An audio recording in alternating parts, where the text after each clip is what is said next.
Good morning my dear family members, ಎಲ್ಲರೂ ಹೇಗಿದ್ದೀರಾ? Super ಆಗಿದ್ದೀರಾ ಅನ್ಕೊಂಡಿದ್ದೀನಿ. ನಾನು ಸೂಪರ್ ಆಗಿದ್ದೀನಿ. ನನ್ನ ಹೆಸರು ಜೈ.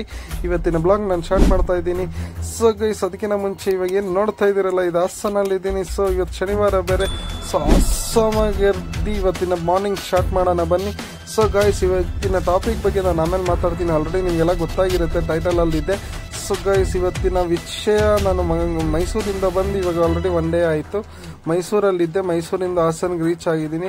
ಸೊ ಹಾಸನಲ್ಲಿ ಇರೋ ಒಂದು ಹಿಸ್ಟಾರಿಕಲ್ ಪ್ಲೇಸ್ ಆಗಿರೋ ಒಂದು ಚರ್ಚ್ಗೆ ಹೋಗ್ತಾ ಇದ್ದೀನಿ. ಸೊ ಅದು ಚರ್ಚ್ ಬಗ್ಗೆ ತುಂಬಾ ಇಂಪಾರ್ಟೆನ್ಸ್ ಇದೆ. ಸೊ ಆ ಚರ್ಚ್ ಇವಾಗ ಬಂದು ಡಿಸ್ಟ್ರಾಯ್ ಆಗ್ಬಿಟ್ಟಿದೆ, ಮೀನ್ಸ್ ಲೈಕ್ ಪಾಳಾಗ್ಬಿಟ್ಟಿದೆ. ಸೊ ಅದ್ರ ಬಗ್ಗೆ ಇವತ್ತಿನ ಹಿಸ್ಟಾರಿಕಲ್ ಸ್ಟೋರಿ ತಿಳ್ಕೊಂಬರೋಣ.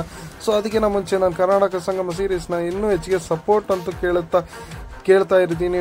ಅಡಿಷ್ನಲ್ ಆಗಿ ಏನಾದರೂ ಆ್ಯಡ್ ಆನ್ ಇತ್ತು ಅಂದರೆ ನೀವು ಕಮೆಂಟ್ ಮೂಲಕ ನನಗೆ ಹೇಳಿದ್ರೆ, ಸೊ ಇಂಥ ದೇವಸ್ಥಾನಕ್ಕೆ ಹೋಗಬೇಕು ಮೀನ್ಸ್ ಆನ್ ದ ವೇ ಅಲ್ಲಿ, ಮೀನ್ಸ್ ನಾನು ಹೋಗೋ ದಾರಿಯಲ್ಲಿ ಏನಾದರೂ ಇತ್ತು ಅಂದರೆ ನೀವು ಕಮೆಂಟ್ ಮೂಲಕ ಹೇಳ್ತಾ ಇರ್ಬೋದು.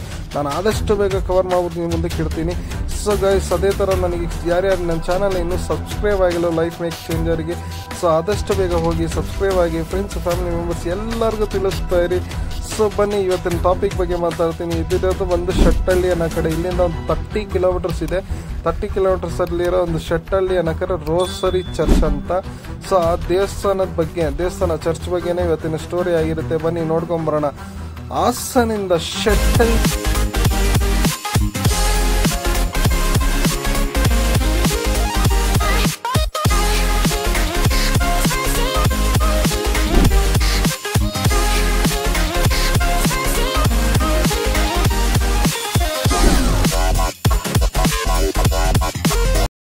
ಶೆಟ್ಟಿಹಳ್ಳಿ ರೋಸರಿ ಚರ್ಚ್ ಕತೆ ಕನ್ನಡದಲ್ಲಿ. ಶೆಟ್ಟಿಹಳ್ಳಿ ರೋಸರಿ ಚರ್ಚ್ ಹಾಸನ ಜಿಲ್ಲೆಯ ಹೋದಿಗೆರೆ ಹತ್ತಿರ ಇರುವ ಅನನ್ಯ ಧಾರ್ಮಿಕ ಸ್ಮಾರಕವಾಗಿದೆ. ಈ ಚರ್ಚನ್ನು 1860ರ ದಶಕದಲ್ಲಿ ಫ್ರೆಂಚ್ ಮಿಷನರಿಗಳು ನಿರ್ಮಿಸಿದ್ದರು. ಈ ರೋಮನ್ ಕ್ಯಾಥೋಲಿಕ್ ಚರ್ಚ್ ಪ್ರಾಚೀನ ಗಾಥಿಕ್ ಶೈಲಿಯಲ್ಲಿ ನಿರ್ಮಿತವಾಗಿದೆ ಮತ್ತು ಕಾಲಾಂತರದಲ್ಲಿ ದೊರೆ ಚರ್ಚ್ ಎಂದು ಪರಿಚಿತವಾಗಿದೆ.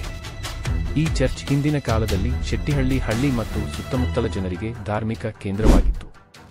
ಆದರೆ 1960ರ ದಶಕದಲ್ಲಿ ಹೇಮಾವತಿ ನದಿಗೆ ಅಣೆಕಟ್ಟು ನಿರ್ಮಿಸಲಾಗಿದ್ದು, ಪರಿಣಾಮವಾಗಿ ಶೆಟ್ಟಿಹಳ್ಳಿ ಪ್ರದೇಶವು ಜಲಾವೃತವಾಯಿತು. ಈ ಸಂದರ್ಭದಲ್ಲಿ ಚರ್ಚ್ ಕೂಡ ಭಾಗಶಃ ನೀರಿನಲ್ಲಿ ಮುಳುಗಿತು. ಇಂದು ಈ ಚರ್ಚ್ ವರ್ಷದಲ್ಲಿ 3 ಬಗೆಯ ರೂಪಗಳಲ್ಲಿ ಕಾಣಿಸುತ್ತದೆ. ಬೇಸಿಗೆ ಕಾಲದಲ್ಲಿ ಚರ್ಚ್ ಸಂಪೂರ್ಣವಾಗಿ ಬರಿಯಲ್ಲಿ ಕಾಣಿಸುತ್ತದೆ. ಮಳೆಯ ಸಮಯದಲ್ಲಿ ಚರ್ಚ್ ಭಾಗಶಃ ನೀರಿನಲ್ಲಿ ಮುಳುಗಿರುತ್ತದೆ. ಜಲಾವೃತ ಋತುವಿನಲ್ಲಿ ಚರ್ಚ್ ಸಂಪೂರ್ಣವಾಗಿ ನೀರಿನಲ್ಲಿ ಮುಳುಗುತ್ತದೆ, ಕೇವಲ ಮೇಲೆ ಭಾಗವೇ ಕಾಣಿಸುತ್ತದೆ. ಇದು ಪ್ರವಾಸಿಗರಿಗೆ, ಛಾಯಾಗ್ರಾಹಕರಿಗೆ ಮತ್ತು ಇತಿಹಾಸಾಸಕ್ತರಿಗೆ ಆದರ್ಶ ಸ್ಥಳವಾಗಿದೆ. ಪ್ರತಿ ವರ್ಷ ನೂರಾರು ಜನರು ಈ ಸ್ಥಳಕ್ಕೆ ಭೇಟಿ ನೀಡುತ್ತಾರೆ, ಚರ್ಚ್ನ ವಿಶಿಷ್ಟ ವೈಶಿಷ್ಟ್ಯಗಳನ್ನು ಅನುಭವಿಸಲು.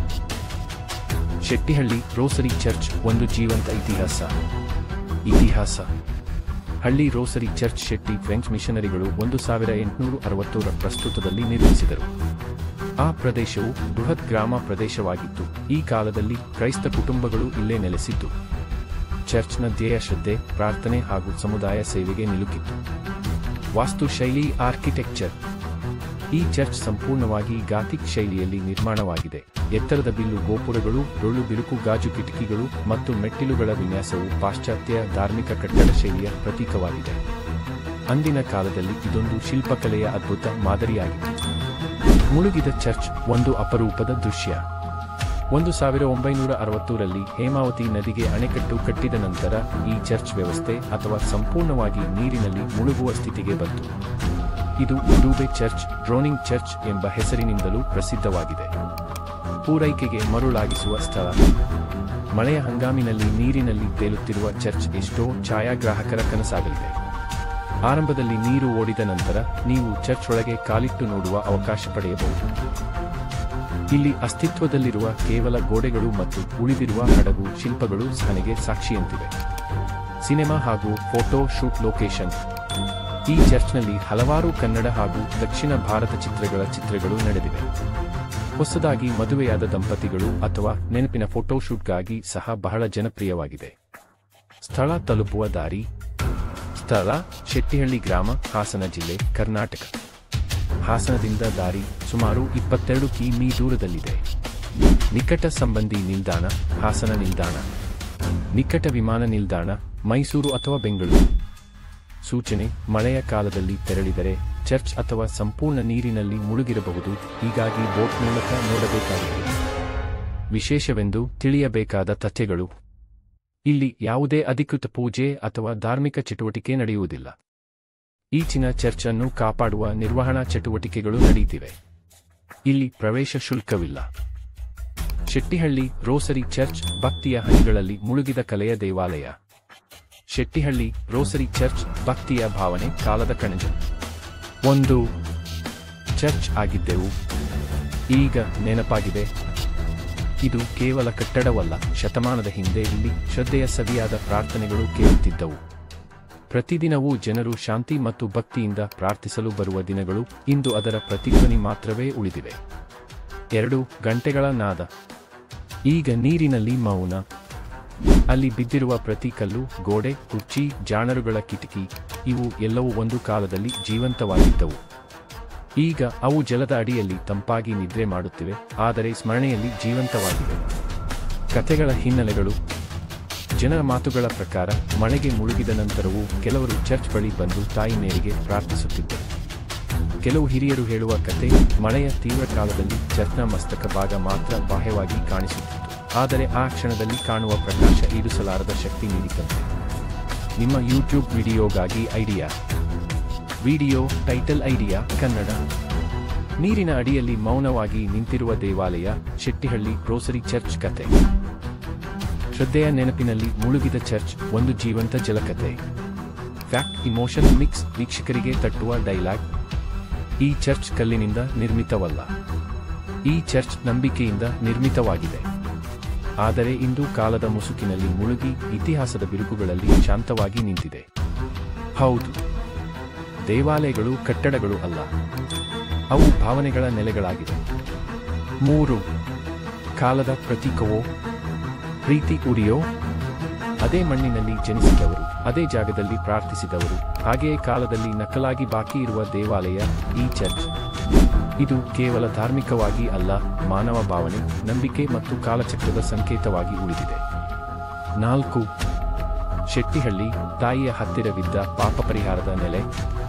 ಹಳೆಯವರು ಹೇಳುವ ಮಾತು: 1 ಪಾಪ ಮಾಡಿದ್ರೆ ದೇವಾಲಯ ತಲುಪೋ, 2 ಮಾಡಿದ್ರೆ ಈ ಚರ್ಚ್ ತಲುಪೋ. ಅಷ್ಟೊಂದು ಪ್ರಭಾವಿತ ಪವಿತ್ರತೆಯ ಚಿಂತನೆಯಲ್ಲಿ ಚರ್ಚ್ ಬಾಳಿತು. 5 ಅದರಲ್ಲೊಂದು ಅಪರೂಪ, ನೀರಿನೊಂದಿಗೆ ಬದುಕುತ್ತಿರುವ ದೇವಾಲಯ. ಭಾರತದಲ್ಲಿ ಸುಮಾರು ದೇವಾಲಯಗಳು ಬೆಟ್ಟಗಳ ಮೇಲೆ, ಆದರೆ ಈ ದೇವಾಲಯ ನಿರಂತರವಾಗಿ ಜಲದೊಳಗೆ ನೆಲೆಸಿರುವ ಅಪರೂಪ. ಸೂರ್ಯಾಸ್ತದ ಹೊಳೆ ಹೊಳೆಯುವ ಕಣ್ಣಿನಲ್ಲಿ ಚರ್ಚ್ ನೀರಿನಲ್ಲಿ ತೇಲುತ್ತಿರುವ ದೃಶ್ಯ ವೀಕ್ಷಕರ ಮನಸ್ಸಿಗೆ ಆಳವಾಗಿ ತಟ್ಟುತ್ತದೆ. Video set up.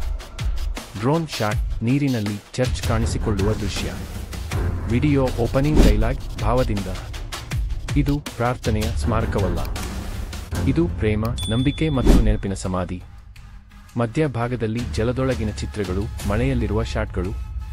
ಕೊನೆಯಲ್ಲಿ ಈ ಚರ್ಚ್ ಬಾಗಿಲು ಇಂದು ಮುಚ್ಚಿದೆ, ಆದರೆ ಇತಿಹಾಸದ ಹೃದಯದಲ್ಲಿ ಅದೆಂದೂ ತೆರೆದಿದೆ. Subscribe prompt Kannada. ಇಂತಹ ಕಥೆಗಳು ನಿಮ್ಮ ಹೃದಯ ಸ್ಪರ್ಶಿಸುತ್ತಿದೆಯೇ? ಇನ್ನು ಅನೇಕ ಪವಿತ್ರ ತಾಣಗಳ ಪವಾಡಗಾಥೆಗಳಿಗೆ ಇದೀಗ ಲೈಫ್ ಮೇಕರ್ ಚಾನೆಲ್ ಅನ್ನು ಸಬ್ಸ್ಕ್ರೈಬ್ ಮಾಡಿ, ಲೈಕ್ ಮಾಡಿ, ಶೇರ್ ಮಾಡಿ, ಬೆಲ್ ಅನ್ನು ಒತ್ತಿ. ನಿಮ್ಮ ಕುತೂಹಲಕ್ಕೆ ನಾವು ಪ್ರತಿಕ್ರಿಯಿಸುತ್ತೇವೆ. ತಲುಪುವ ದಾರಿ ವಿವರ ಇನ್ನೂ ಸ್ಪಷ್ಟವಾಗಿ: ನಿಕಟನಗರ, ಹಾಸನ 22 ಕಿಮೀ. ಬಸ್ ಮಾರ್ಗ ಹಾಸನ್ ಶೆಟ್ಟಿಹಳ್ಳಿ ದಾರಿ. ಸ್ಥಳೀಯ ಆಟೋಗಳು ಲಭ್ಯ. ಸರಿಯಾದ ಸಮಯಕ್ಕೆ ಭೇಟಿ. ಎಲ್ಲ ಮಾರ್ಚ್ ಮೇ ಸಂಪೂರ್ಣ ಚರ್ಚ್ ಕಂಡುಬರುತ್ತದೆ. ಮಳೆಗಾಲ ಜುಲೈ ಸೆಪ್ಟೆಂಬರ್ ಚರ್ಚ್ ಮುಳುಗಿರುತ್ತದೆ. ಅತ್ಯಂತ ದೃಶ್ಯಾತ್ಮಕ ದೃಶ್ಯ. ಹಿಮಶಿಖರ ಹಂಗಾಮಿನಲ್ಲಿ ಅಕ್ಟೋಬರ್ ಜನವರಿ ಶಾಂತ ವಾತಾವರಣ, ಮೋಡ ಮುಸುಕಿದ ಬೆಳಕು. ನನ್ನ ವಿಡಿಯೋ ನೋಡಿದ್ದಕ್ಕೆ ಧನ್ಯವಾದಗಳು. ದಯವಿಟ್ಟು ಈ ರೀತಿ ಸಪೋರ್ಟ್ ಮಾಡಿ. ಹೆಚ್ಚಿನ ವಿಡಿಯೋಗಳಿಗಾಗಿ ನನ್ನ ಚಾನೆಲ್ಗೆ ಸಬ್ಸ್ಕ್ರೈಬ್ ಮಾಡಿ. ನನ್ನ ಚಾನೆಲ್ ಹೆಸರು ಲೈಫ್ ಮೇಕ್ ಚೇಂಜ್ ಮತ್ತು ನನ್ನ ಹೆಸರು ಜೈ. ನೀವು ಯಾವುದೇ ಪ್ರಶ್ನೆಗಳನ್ನು ಕಾಮೆಂಟ್ ಮೂಲಕ ಕೇಳಬಹುದು. ಯೂಟ್ಯೂಬ್ ಚಾನೆಲ್ನಲ್ಲಿ ನನ್ನ ವಿಡಿಯೋಗಳನ್ನು ಲೈಕ್ ಮಾಡಿ, ನನಗೆ ಸಪೋರ್ಟ್ ಮಾಡಿ. ದಯವಿಟ್ಟು ನನ್ನ ಚಾನೆಲ್ಗೆ ಸಬ್ಸ್ಕ್ರೈಬ್ ಮಾಡಿ. ಪ್ರತಿಯೊಂದು ಅಪ್ಡೇಟ್ಗಾಗಿ ಬೆಲ್ ಐಕಾನ್ ಮೇಲೆ ಕ್ಲಿಕ್ ಮಾಡುವುದನ್ನು ಮರೆಯಬೇಡಿ. ನೀವು ನನ್ನ ಶಕ್ತಿ. ಹೆಚ್ಚಿನ ವಿಡಿಯೋಗಳನ್ನು ಅಪ್ಲೋಡ್ ಮಾಡಲು ಶೀಘ್ರದಲ್ಲೇ ಭೇಟಿಯಾಗುತ್ತೇವೆ.